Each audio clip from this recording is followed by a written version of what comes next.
누가 사울을 잔인한 날이라고 했는지 저는 굉장히 염세주의자 같아요. 사울은 잔인한 날이 아니라 굉장히 행복하고 기쁜 날입니다. 그렇죠? 사울에 살아있다는 것 자체만으로도 너무 행복합니다. 저는 푸릇푸릇한 5월보다는 이 4월의 이파리 색이 더 이뻐요. 연두색 이파리 보면 뭔가 그냥 굉장히 기분이 좋아지고 그렇습니다. 예수님의 색을 전 연두로 표현하고 싶어요. 연두빛 마음으로 여러분 물드시기 바랍니다. 계속해서 우리 믿음 다지기라고 하는 제목으로 하나님 말씀 전하겠습니다. 우리가 전번 주에 관계에 대해서 이야기를 했죠. 믿음과 관계에 대해서. 관계가 중요하다는 거죠. 사람과 사람의 관계를 이어주는 끈이 언어입니다. 말입니다. 사람은 관계가 좋을 때 행복합니다. 그런데 이 관계를 이어주는 끈이 뭐냐면 말입니다. 우리 김나연 성도님하고 저 관계가 좀 좋습니다. 그러나 말 한마디 잘못하면 관계가 금방 단절됩니다. 우리 태한 집사하고 저 관계가 좋습니다. 근데 말 한마디면 당신과 나의 관계는 원수가 될 수 있어요. 원수 한번 돼볼까요? 참 말이 중요합니다. 그러나 끊어졌던 관계도 말 한마디에 다시 치유되고 회복되는 것을 볼 수 있습니다. 태안아, 내가 전번에 등신이라고 정말 미안해. 진심으로 미안해. 마음이 벌써 싹 녹아버립니다. 이 말이 얼마나 좋아요. 그래서 모로코 속담에 칼이 입힌 상처보다 말이 입힌 상처가 더 깊다, 그런 말이 있습니다. 그래서 우리가 하나님의 백성들은 말 한마디에 천근의 무게를 담아야 됩니다. 쉽게 말하고 잊어버리고 그러면 안 돼요. 말 한마디 하기 전에 우리가 2번, 3번, 4번, 5번, 6번, 7번 생각해봐야 돼요. 그 말 한마디가 어떤 영향을 미칠 것인가 우리가 잘 기억해야 돼요. 내 말이 관계를 끊어놓은 말이냐, 저 사람을 힘들게 하는 말이냐, 아니면 회복시키고 치유시키는 그런 말이냐, 굉장히 중요합니다. 말이 사람과 사람 관계를 좌지우지한다면 하나님과 우리의 관계를 좌지우지하는 게 있는데 그게 뭐냐? 바로 믿음. 하나님과 우리가 전혀 관계가 없었고 원수되었던 사이였는데 믿음으로 하나님과 우리의 끊어진 관계가 다시 이어졌거든요. 그래서 믿음 다지기, 이 믿음을 우리가 어떻게 다져나갈 것인가 굉장히 중요합니다. 로마서는 로마 교회의 문제를 해결하기 위해서 사도 바울이 로마 교회의 문제 해결의 대안을 기록해 놓은 책이 바로 로마서입니다. 다시 말하면 로마 교회 성도들의 신앙의 문제를 해결하기 위한 하나님이 주신 대책, 해결책, 그것이 바로 로마서죠. 이 로마 교회는 세워진 지 20년이 됐어요. 물론 사도 바울이 세운 것은 아닙니다. 그러나 로마 교회의 소식을 사도 바울이 듣게 됩니다. 로마 교회에 많은 문제가 있다. 성도들이 서로 갈등이 일어나고 로마 교회의 심각한 문제 때문에 로마 교회 주변 사람들과 하나님의 영광이 땅에 떨어지고 있다 하는 소식을 사도 바울이 듣게 되죠. 그렇죠? 그러니까 세워진 지 20년이 됐다고 한다면 그 교회 성도들이 신앙의 연수가 대부분 20년이 다 넘은 거죠. 그러면 어느 정도 완숙미가 접어들어서 성숙한 신앙생활, 교회의 이름을 드높이고 아름다운 그 그리스도의 향기를 드러내야 될 그런 시점 아닙니까? 근데 오히려 이 20년 된 성숙한 교회가 이제 병들어가고 주변에 좋은 영향력을 미치고 있지 못하는 소식을 들은 사도 바울의 가슴은 찢어질 듯 아프죠. 왜? 교회는 그리스도의 몸이기 때문이죠. 그래서 사도 바울의 초기 사역을 보면 복음을 전하고 교회를 세우는 사역이었다면 사도 바울의 후기의 사역은 세워진 교회들을 어떻게 하면 건강하게 할 것인가, 내가 복음을 전해서 예수 믿는 그 성도들이 어떻게 건강하게 하나님이 주신 은혜와 복을 누리며 마음껏 사명을 감당하며 행복한 그런 신앙생활을 하게 할 것인가에 초점을 맞추는 것을 보게 됩니다. 로마 교회는 성도들 간의 갈등이 있었고 이단 시비와 이단 문제가 있었고, 그리고 성도들의 신앙이 침체되어 있었고, 신학적 문제가 있었고, 개인적인 신앙의 그 무기력함. 그래서 야, 예수 믿는 게 뭐냐?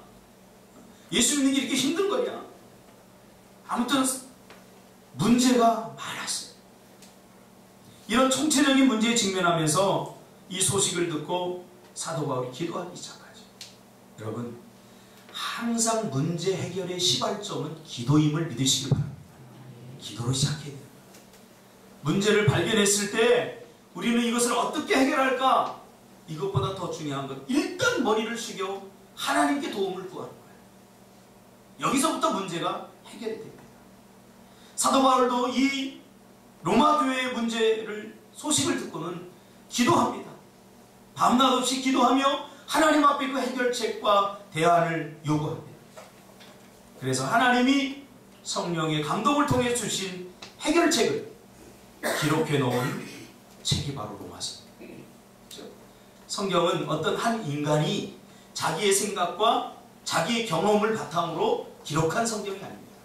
하나님의 말씀은 하나님의 감동으로 주어졌다고, 하나님의 인스피레이션, 하나님의 영과 우리의 영이 맞는 그 순간 이게 기록한 거예요. 하나님의 뜻을 여기다 기록해 놓은 거죠. 그래서 신앙생활은 언제 검증되냐면, 믿음이라고 하는 것은 언제 검증되냐면 문제를 만날 때 검증이 됩니다. 평상시에는 내가 믿음이 있는 사람인지 없는 사람인지, 내가 신앙생활을 잘하는 사람인지 못하는 사람인지 잘 검증되지 않아요. 그러나 문제가 터지고 인생의 위기가 올 때 내가 그런 것들에 대해서 어떻게 반응하느냐, 그것을 보면 내가 믿음이 있는 사람인지 없는 사람인지, 믿음으로 살려고 애쓰고 힘썼던 사람인지, 아니면 그저 형식만 믿음을 갖고 있었던 사람인지, 그것을 우리가 검증할 수 있는 거죠. 교회도 마찬가지입니다. 교회의 교회다움은 세상으로부터 도전을 받을 때입니다. 그때 정말 이 교회가 진짜 교회인지 가짜 교회인지 드러나는 거죠. 오늘날 한국 교회가 위기라고 하죠. 부흥이 끝났다고 말하죠. 그런 면에서 보면 한국 교회는 엄연한 면에서 부흥한 적이 없습니다. 요만한 조그만 도전 앞에서도 무기력하게 쓰러지고 넘어지는 것을 보면 사실 믿음이 없었죠. 한국 교회 성도들도 마찬가지예요. 예전에는 신앙생활 열심히 했었는데 내가 못한다고 하는 것은, 그것은 성경에서 말하는 그런 믿음 생활이 아니에요. 종교 생활을 하는 거죠. 믿음이라는 것은 그럴 수가 없는 거예요. 믿음은 힘들수록 위력을 발휘하고 고통스러울수록 더 강력해지는 거예요. 초대교회 성도들 보세요. 그 핍박을 당하고 죽음의 위기 앞에서도 신앙을 포기하지 않았거든요. 그래서 오죽하면 로마 황제가 헤롯이 어떻게 하면 저 기독교인들을 몰살시킬까 회의를 하다가 한 신하가 그렇게 주장을 합니다. 저들에게 핍박을 주자. 저들이 고통스럽게 하자. 그러니까 한 지혜로운 신하가 절대 안 됩니다. 절대 안 됩니다. 왜? 저 그리스도인들은 핍박을 당하면 당할수록 더 강해집니다. 고통을 주면 줄수록, 신앙생활을 못하게 하면 할수록 더 강해집니다. 그러니까 전략을 바꿔야 됩니다. 오히려 편안하게 만들어줍니다. 바로 그거죠. 믿음이라고 하는 것은 위기 때도 강력하게 힘을 발하는 거죠. 평상시에 내가 믿음이 있는지 없는지 잘 몰랐다가 정말 믿음이 있는 사람은 위기를 만나고 고통스럽고 힘든 순간이 오면 그 믿음으로 쭉쭉 일어서는 거죠. 할렐루야. 맞아요. 이게 믿음이에요. 이게 믿음의 강력함. 그런데 로마 교회는 위기가 오고 문제가 오니까 흐물흐물해지고 푸석푸석해지고 교회다움을 잃어버리고 성도다움을 잃어버리게 됩니다. 그래서 이런 로마 교회에 성령께서 내린 해결책, 처방은 뭐냐면 다시 복음으로, 다시 에드폰테스. 캐톨릭으로 말미암아 교회에 어두움의 시절이 있었는데, 그때 루터가 들었던 기치가 뭐냐면 다시 복음으로, 다시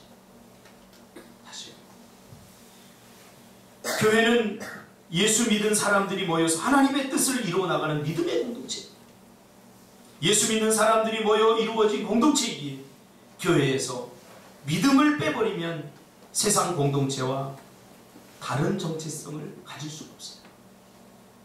세상 사람들도 이윤을 위해서 모이듯이 이 교회에서 믿음을 빼버리면 세상 공동체와 다를 바가 없다.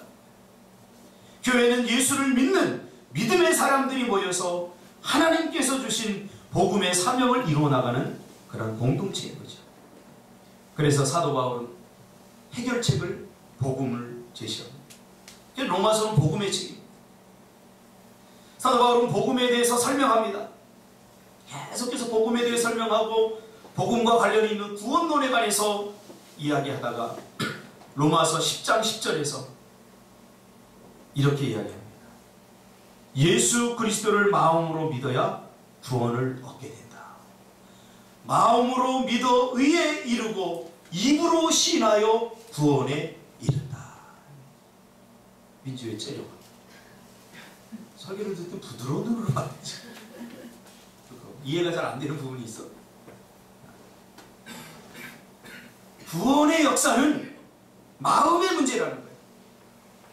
구원을 이루는 믿음은 마음속에서 일어나는 거예요. 어떤 주변의 환경이나 분위기에서 일어나는 게 아니라 구원은 그래서 개인에게 적용이 돼요.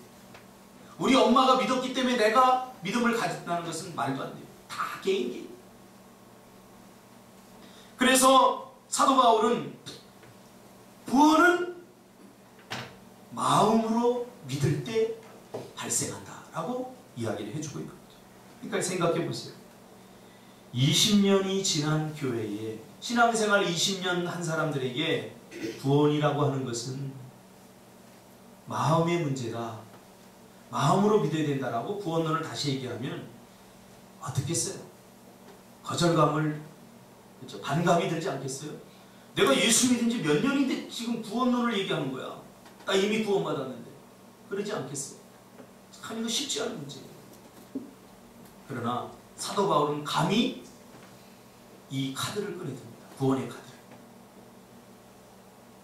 이 생각 지금 해보세요. 제가 박종희 집사님에게 박종희 집사님 화내셨거든요. 우리 구원론이가 다시 한번 공부해 봅시다. 그러면 아마 몰라도 속으로는 좀 웃을 거예요.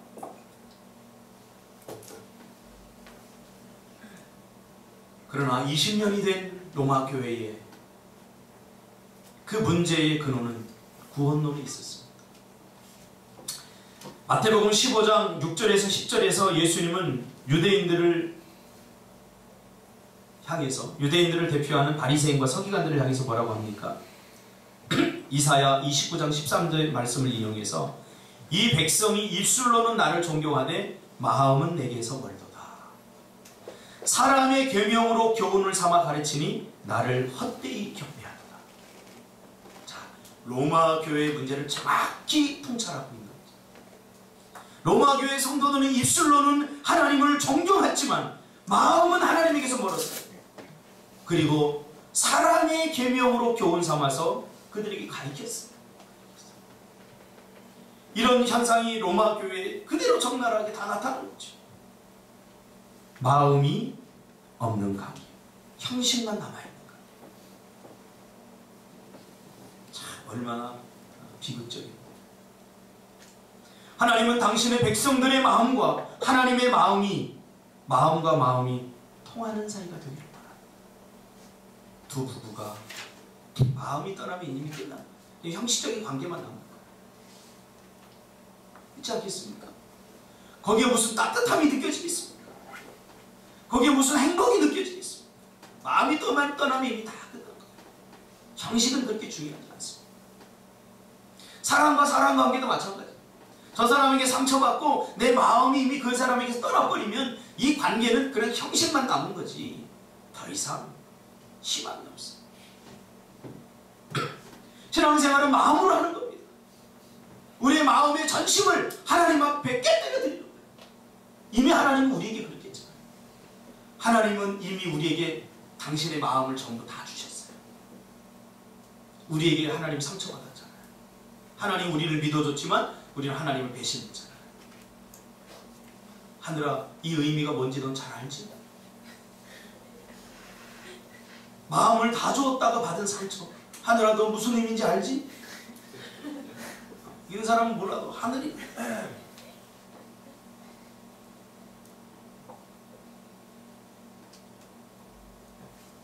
이번 주에 창세기 새벽에 창세기를 이렇게 묵상하면서 창세기 17장 17절에서 제가 은혜를 많이 받았어요. 창세기 17장 17절에 보면 하나님께서 아브라함에게 약속을 하죠. 그 전에 너의 씨로 말미암아 내가 자손을 주겠다. 이 약속을 했는데 아브라함이 그 약속을 믿지 못해요. 17장 17절에 보면 아브라함이 엎드려 웃으며 마음속으로 이르되 마음속으로 이르되 사람이 어찌 100세 된 사람이 어찌 자식을 낳을까? 사라는 90세니 어찌 출산하리요? 하고 이것을 소리로 이야기한 게 아니라 마음속으로 이야기했다. 마음속으로. 그러니까 성경이 이 모세오경을 모세가 썼잖아요. 여기 있는 모세가 쓴 게 아니라 모세, 진짜 모세가 썼어요. 와, 쟤도 진짜 모세 얘기하지만 어떻게 설명이 난감하네. 박 집사님 이름을 모세를 제가 곤란하게 만드네. 성경에 나오는 모세, 저 모세는 성경에 안 나오지만 성경에 나오는 모세가 이걸 기록했잖아요. 근데 아브라함과 모세는 이미 시간의 갭이 굉장히 커요. 그런데 그 모세가 아브라함의 속마음을 지금 이야기하고 있는 거잖아요. 그래서 기록한 거잖아요. 그러니까 이 성경을 읽으면 하나님의 감동을 통해서 기록했다는 것을 우리가 아주 명확하게 깨달을 수 있어요. 어떻게 보지도 듣지도 못했던 아브라함의 속마음을 모세가 이것을 기록할 수 있겠어요? 하나님의 감동으로 기록한 거죠. 할렐루야. 여러분 믿습니까? 그 속마음이 들켜버린 거예요. 아브라함의 속마음. 겉으로는 믿는 척하고 예예예 하면서 기도했지만 속으로는 지금 비웃고 있는 거예요. 아니 하나님, 어떻게 100세 된 내가 아이를 낳으며 90세 된 아내가 어떻게 아이를 가질 수 있겠습니까?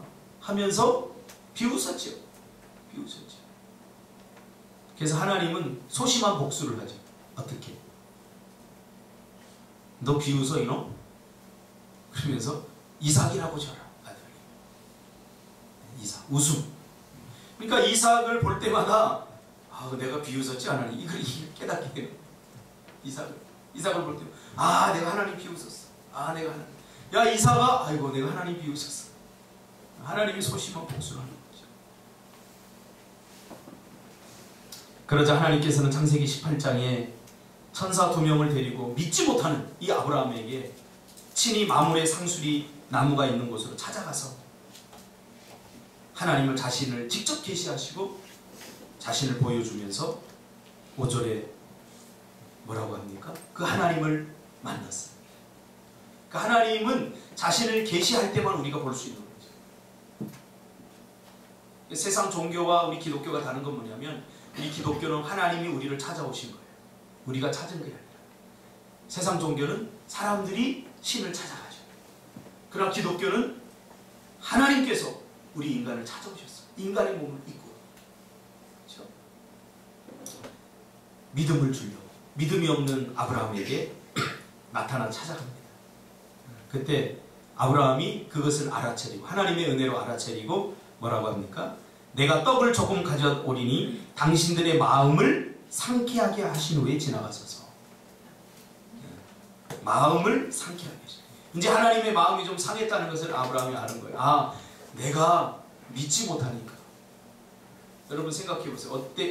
어떨 때 갈등이 일어나냐면 내가 막 뭔가를 이야기하는데 저쪽에서 믿어주지 않을 때 서운한 거예요. 믿어주지 않을 때. 막 강력하게 나는 사실을 막 주장하는데 저쪽에서 에이 그래도 뭐 아니땐 굴뚝에 연기가 나를까? 막 이러면요 막 미치고 한잡잖아. 아니 나는 왜 나를 믿어주지 않는 거야? 근데 미치겠는 거죠. 그러니까 하나님도 아마 비슷한 심정이었어요. 아브라함에게 내가 그토록 약속했는데 속으로는 비웃으면서 에이 설마 내가 100세나 되었어요 하나님. 우리 아내는 90세가 되었어요. 이게 무슨 일이 일어나겠습니까?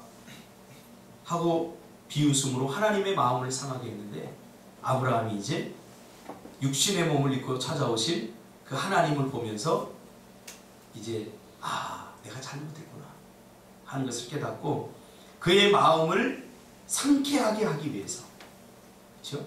떡을 대접하고 헌신하고 봉사하는 걸 봅니다. 신앙은 마음의 문제죠. 마음의 문제.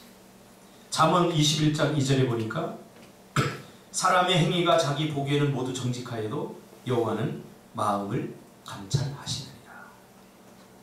신앙은 마음의 문제입니다. 세상 모든 것이 다 바뀌어도 마음이 바뀌지 않으면 아무런 변화를 경험할 수 없습니다. 왜 예수님이 바리새인과 서기관들을 향해서 회칠한 무덤이라고 한지 아십니까? 그들은 마음으로 하나님을 섬기지 않았어요. 형식으로 섬겼죠. 외적인 모습들로 섬겼죠.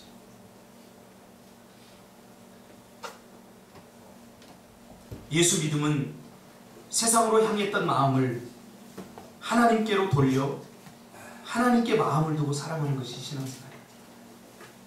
여러분의 마음이 지금 어디를 향하고 있습니까?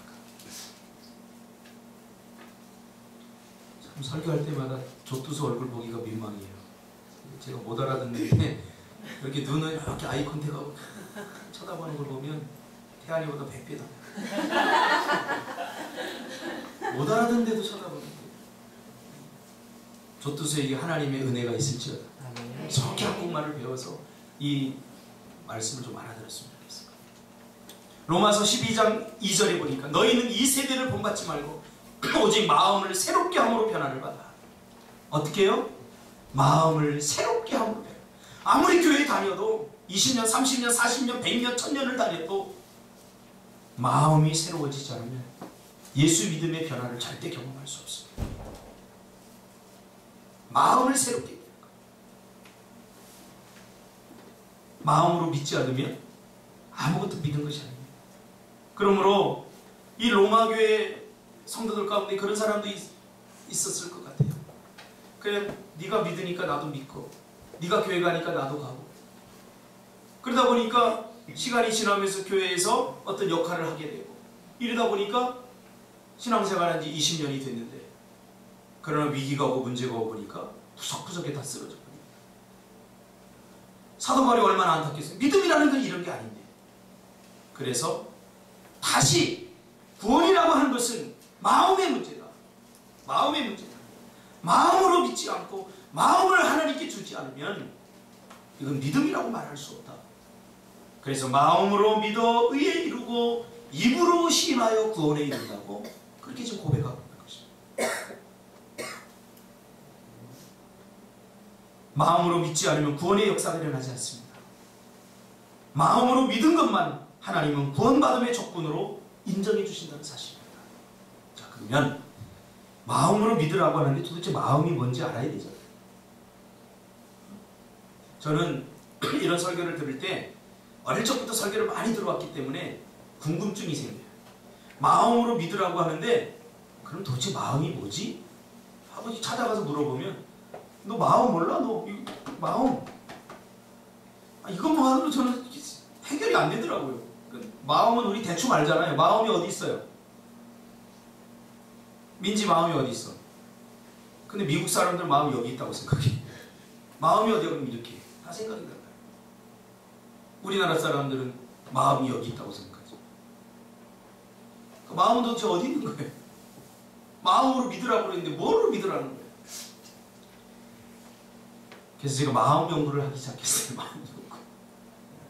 오래된 이야기입니다. 마음이 무엇인가? 무엇을 보고 마음이라고 하는가? 이것도 기독교적 성경으로 우리가 해석을 해야 되잖아요. 그래서 마음은 다양한 의미를 가지고 있기 때문에 마음이 무엇이다라고 한 가지로 정의하기는 정말 어렵습니다. 마음은 한 가지가 아니에요. 그러나 믿음이 마음의 문제이기에 우리는 마음에 관한 어떤 정의 내지는 관념을 가져야 됩니다. 그래야 마음으로 믿든지 말든지 하잖아요. 그래서 기독교 심리학자인 게리 콜린스라고 하는 사람이 이 마음을 아주 가장 성경적으로 정의를 잘 해놨어요. 게리 콜린스의 책은 무조건 사서 읽으면 굉장히 좋습니다. 치유와 회복의 책이 많아요. 마음이란 이렇게 정의했어요.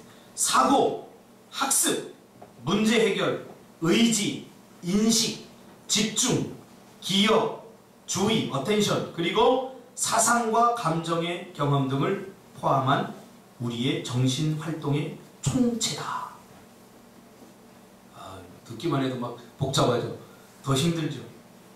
그래서 가만히 제가 묵상하면서 성경을 근거로 마음에 대해서 이것을 근거로 정의해 있으니까 여러분 잘 기억하시기 바랍니다.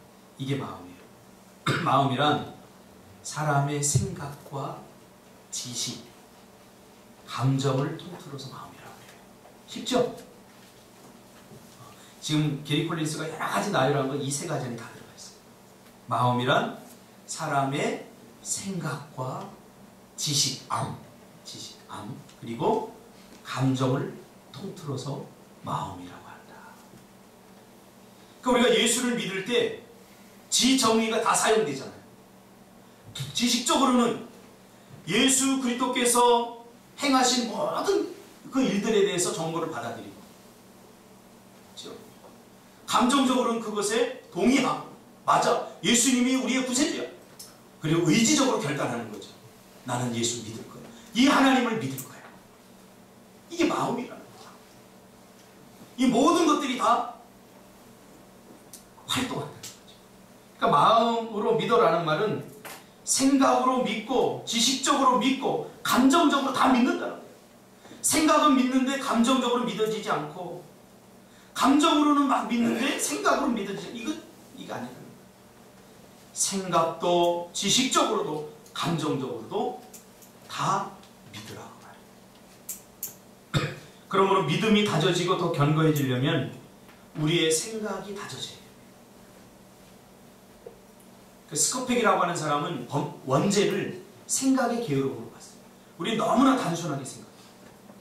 제가 마틴 로이드 존스 목사님이 이 요즘 시대에 너무 사람들이 구원을 값싸게 생각한다 라는 의미로 적어놓은 글의 한 부분을 제가 읽어드릴게요.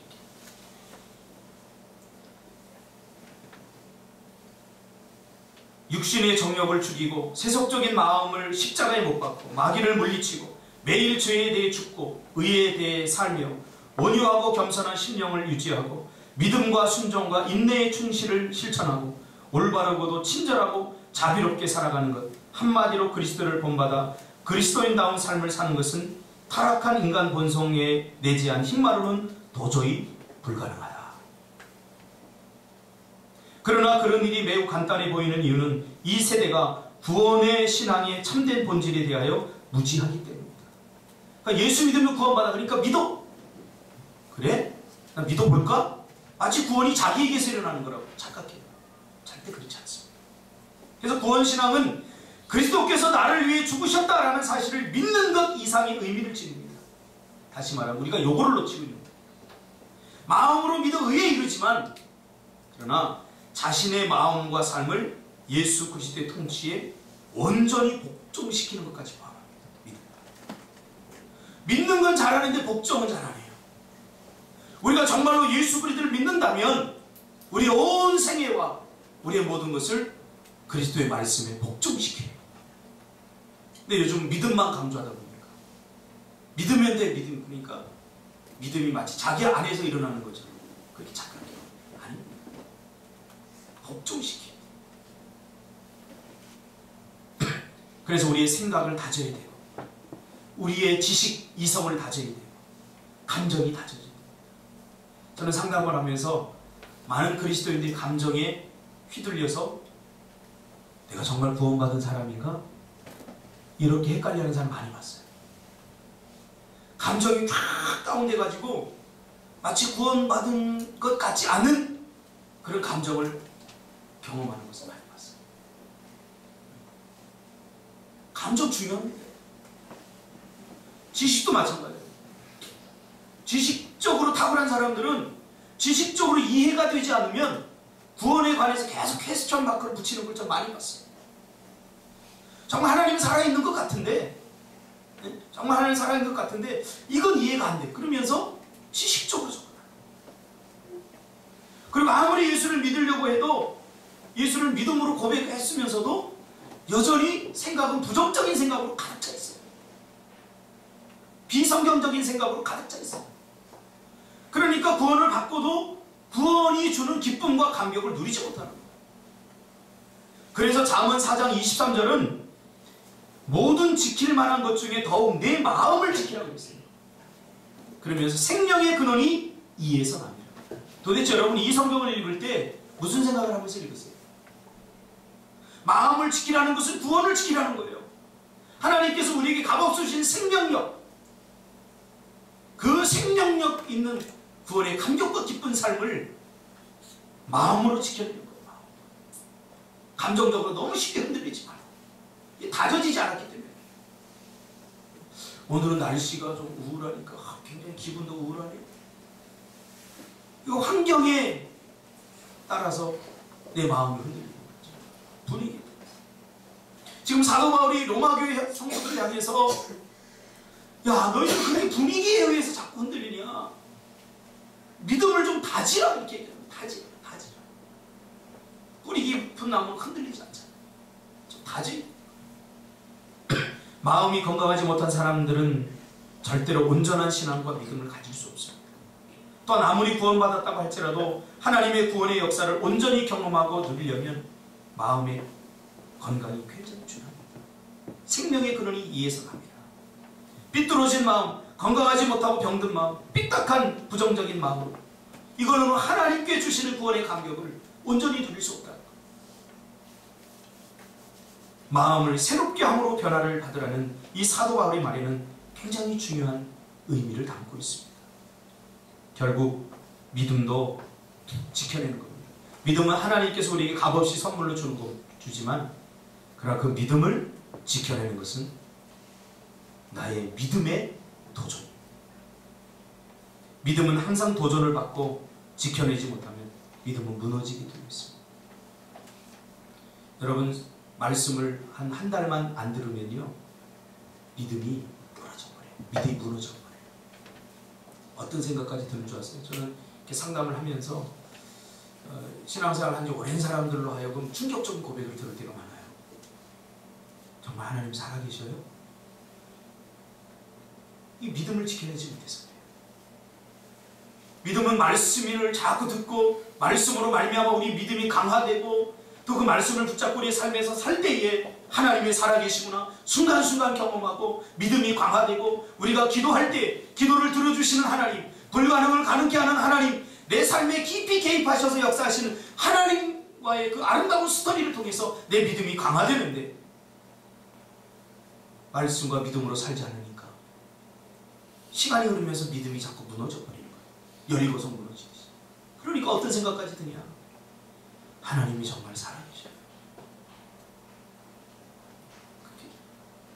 한때는 뜨거운 마음으로 주님을 섬기고 한때는 하나님이 주신 은혜가 아니면 안 된다고 그렇게 고백하며 살았지만 그러나 믿음을 지켜내지 못하고 마음을 지켜내지 못하니까 세상으로 향하게 됩니다. 여기 있는 그 누구도 저 자신도 저는 저를 믿지 못하고 아무도 믿을 수 없어요. 믿음은 지켜내는 것입니다. 왜? 저는 많이 봤거든요. 심지어 제가 총신대 신대원 다니면서 같이 기숙사 옆방에서 같이 기도하고 뜨겁게 믿음을 나눴던 그 전도사님이 목회를 안 하고 세상으로 나가서 지금 세상 사람부터 술 마시고 할지 못하게 다 하며 살아가는 저도 봤거든요. 처음에 그것이 굉장한 충격이었어요. 그러나 믿음을 지켜내지 못하면 다 그렇게 될 수 있어요. 마음이 흔들린다는 것은 믿음도 흔들린다는 것입니다. 그래서 믿음이 쉽게 무너지거나 흔들리지 않도록 견고하게 자꾸 다져야 됩니다.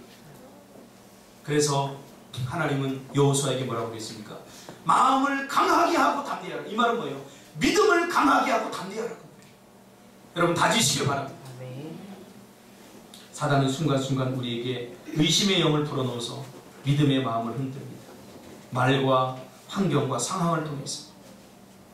마음은 지식과 생각과 감정을 말합니다. 어떤 친구는 다빈치 코드 책을 읽고서 믿음이 좋았던 친구인데 다빈치 코드 책을 읽고서는 하나님이 없는 것 같아요. 왜? 이해가 안 돼요. 이게. 어떤 친구 또 람세스를 읽고 와서 저한테 성경이 정말 하나님이 기록한 거 맞아요? 람세스는 허구의 역사잖아요. 소설일 뿐이에요. 지식적으로 견고히 서지 못하니까. 여러분, 그래서 구원은 지식적으로 정확히 알아야 돼요. 하나님께서 어떻게 해서 어떻게 우리를 이 땅에서 무엇을 하셨고 구원을 얻은 지식을 정확히 알아야 돼요. 그 아는 것을 내가 믿는 거죠. 모르는 것을 어떻게 믿어요? 성경을 부지런히 읽어야 돼요. 오늘 한국교회 문제가 뭔지 아세요? 성경을 너무 몰라요. 너무 몰라요. 몰라도 너무 몰라요. 왜 몰라요? 안 읽으니까 모르죠. 이게 말씀 신앙이 돼야 돼요. 말씀 신앙. 우리가 초등학교를 들어가면 우리 꼬맹이 보니까 걱정했어요. 글자를 모르고 초등학교 들어가면. 초등학교 가니까 1학년만 되니까 글자 다 알더라고요. 내가 숫자를 가르쳐준 적도 없어요. 1, 2, 3, 4, 5, 6, 8, 10까지 가르쳐줬어요. 그 다음부터 네가 알아서 해. 네 인생 네가 알아.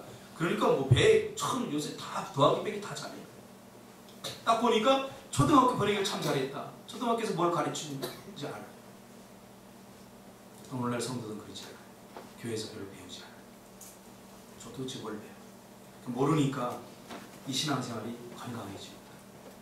부지런히 배우시기 바랍니다. 알아야 돼요. 지식적으로. 그리고 예배에 참석해서 말씀으로 다가가면 하나님을 경험할 때 눈물도 흘리고 또 감동도 돼요. 전 인격적으로 일어나야 돼요. 베드로전서 5장 8절 9절에 보니까 근신하라 깨어라 너희 대적마귀가 우는 사자같이 두루 다니며 삼킬 자를 찾는다. 너희는 믿음을 굳게 하여 그를 대적하라. 마음을 굳게 하여 대적하라. 데살로니가 후서 2장 17절에 보니까 너희 마음을 위로하시고 모든 선한 일과 말에 굳건하게 하시기를 원하노라. 믿음을 굳게 하라. 여기도 나옵니다. 믿음의 조상인 아브라함의 삶의 역사를 추적해보면 결국 하나님은 아브라함을 믿는 훈련을 시키는 것입니다. 아브라함의 전생애에서 우리가 전생애를 추적해서 한 단어로 요약한다면 믿음입니다. 아브라함은 믿음이잖아요. 그래서 믿음을 누리는 훈련을 시켰어요. 믿음에서 흔들리지 않다. 믿음에서 흔들리지 않다. 광야에서 이스라엘 백성들에게도 결국 믿음의 훈련을 시켰어요. 믿음 다지기를 했어요.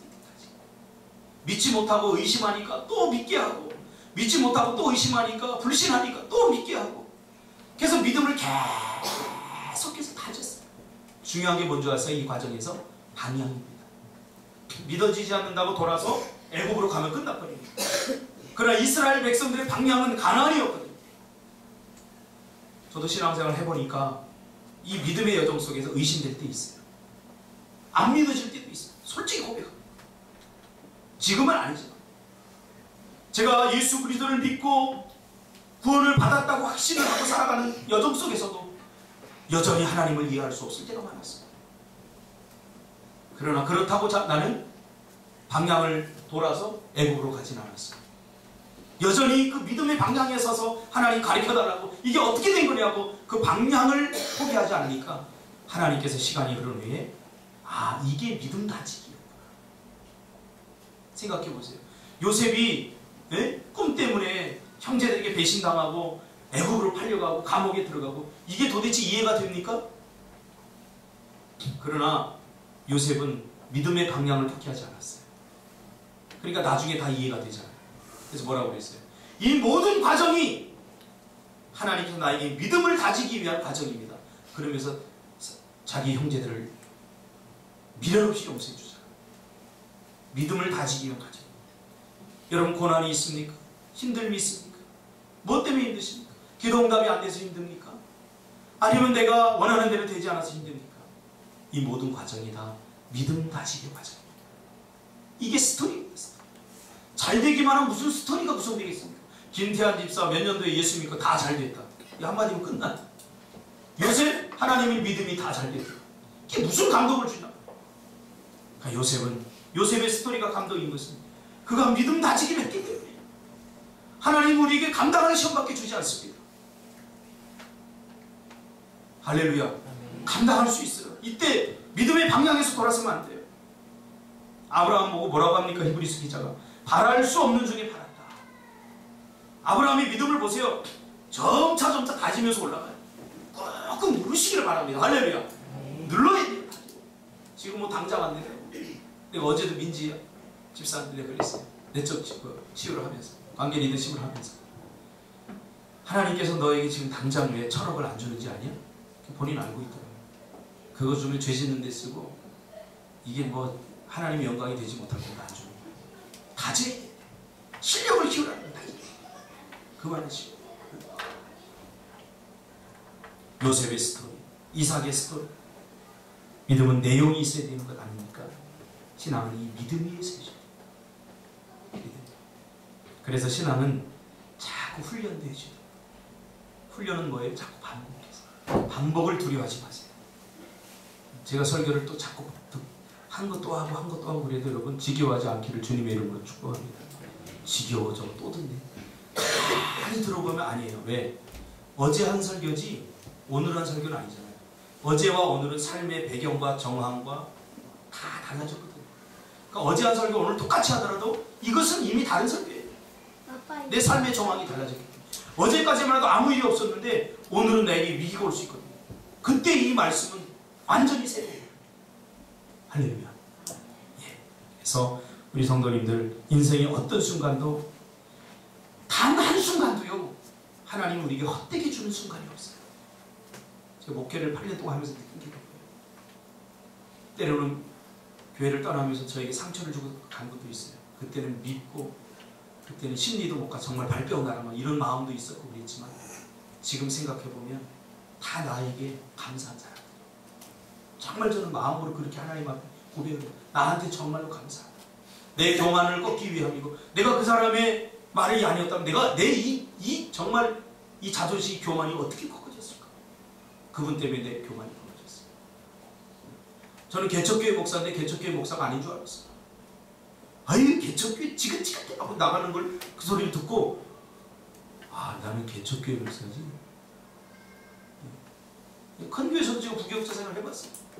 그 마음이 이렇게 높아졌던 거예요. 네가 어떻게 감히 나를 막 이랬는데 맞아 개척교회 목사지. 깨닫게 해주고 고통스럽지만 이게 다 하나님께서 나의 믿음을 다지기 위한 과정이었다.